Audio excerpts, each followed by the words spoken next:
اعوذ باللہ من الشیطان الرجیم بسم اللہ الرحمن الرحیم وهو الذي أنشأ جنات معروشات وغير معروشات والنخل والزرع مختلفا أكله والزيتون والرمان متشابها وغير متشابه كلوا من ثمره إذا أثمر وآتوا حقه يوم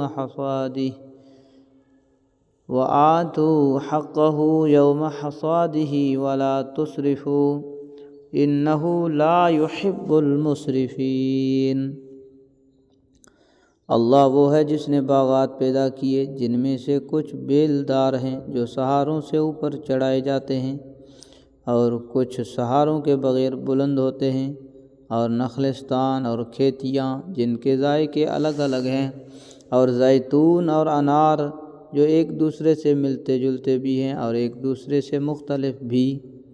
جب یہ درخت پھل دیں تو ان کے پھلوں کو کھانے میں استعمال کرو، اور جب ان کی کٹائی کا دن آئے تو اللہ کا حق ادا کرو اور فضول خرچی نہ کرو۔ یاد رکھو وہ فضول خرچ لوگوں کو پسند نہیں کرتا۔ تشریح کے لیے دیکھیے پیچھے آیت نمبر 99 کا حاشیہ۔ اس سے مراد عشر ہے جو زرعی پیداوار پر واجب ہوتا ہے۔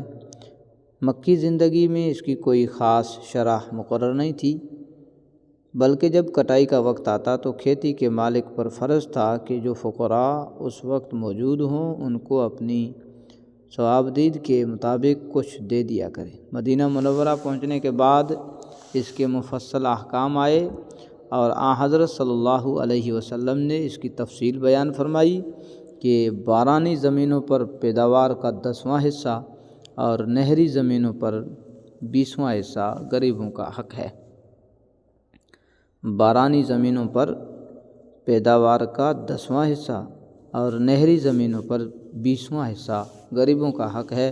آیت نے بتایا کہ یہ حق کٹائی ہی کے وقت ادا کر دینا چاہیے۔ وَمِنَ الْأَنْعَامِ حَمُولَةً وَفَرْشًا كُلُوا مِمَّا رَزَقَكُمُ اللَّهُ وَلَا تَتَّبِعُوا خُطُوَاتِ الشَّيْطَانِ إِنَّهُ لَكُمْ عَدُوٌّ مُّبِينٌ۔ اور چوپایوں میں سے اللہ نے وہ جانور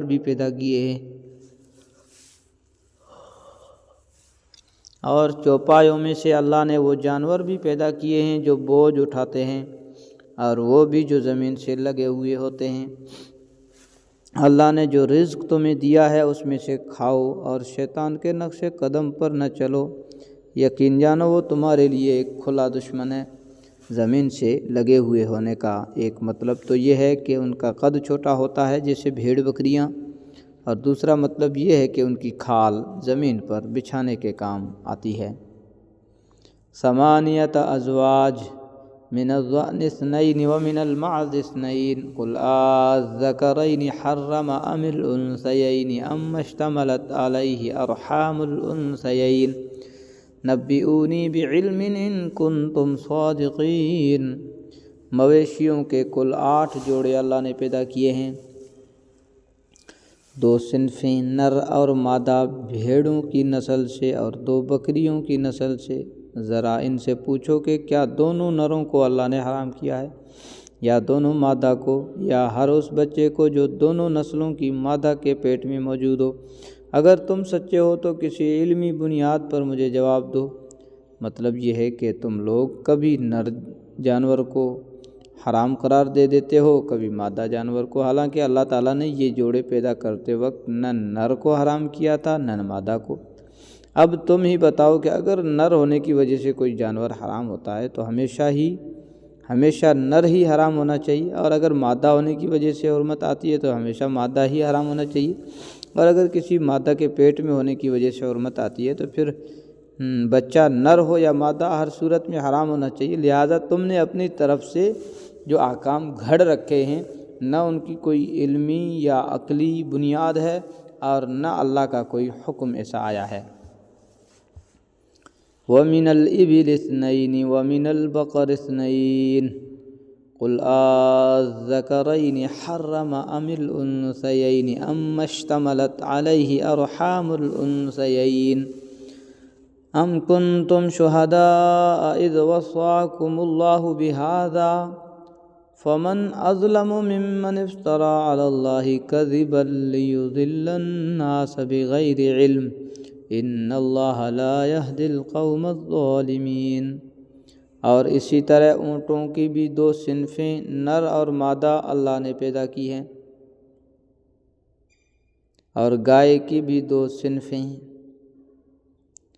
ان سے کہو کیا دونوں نروں کو اللہ نے حرام کیا ہے یا دونوں مادہ کو، یا ہر اس بچے کو جو دونوں نسلوں کی مادہ کے پیٹ میں موجود ہو؟